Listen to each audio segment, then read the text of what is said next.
Good morning, everyone, or good afternoon. Let's talk about precious metals. Why do we care about gold? Why do we give a shit about it? Why do we care about it? Because it's shiny? Because it's heavy? Because you could take a little piece of it, like this big, and stretch it to make like a jewelry bracelet? I don't know. Why do we care about it? Maybe it's because of Sitchin's talk about the Anunnaki and their gold atmosphere. They needed the little gold particles to fix it. So when they came here and manipulated us, we got stuck with this idea that gold was important. But that's not really what I wanted to talk about. What I wanted to talk to you guys about is the manipulation of gold and silver. Now, check this out.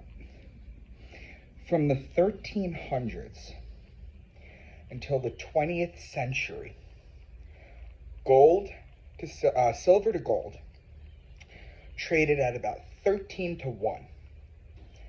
13 silver to 1 gold. And that was a constant for very many years. There's just only a couple of changes that happened. The first one would be roughly in the 1300s too. There was a ruler named Mansa Musa, who is known as the richest person in all of history. And he made his pilgrimage to Mecca. So he had a caravan.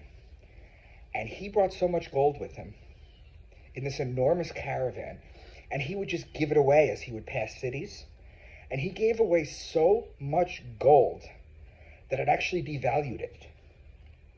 So that was one. The second would be during the Great Depression, which incidentally, you got the Great Depression that comes right after the Federal Reserve Act comes out, 1913, Woodrow Wilson. And surprisingly, the Great Depression happens. That manipulated the thing. Now, if you don't believe me, you can go to your Brave browser, and I always tell you guys to use the Brave browser because you're not going to find shit on Google. You're not. And if you go to your Brave browser and you type in Chase manipulates silver, you'll get a ton of articles, very recent, within the last 4 years, that Chase was found guilty and had to pay $920 million for manipulating the silver market. Now, David Rockefeller, in the 1960s, when he became the CEO of Chase, would do that. Now, silver to gold is not at 13 to 1 anymore. Silver to gold is at about, the last time I checked. So don't quote me on this, but it is around this, okay, guys? So please feel free to look this up. I believe the last time I checked, it was 84 to 1, silver to gold. Precious metals aren't even safe. So the idea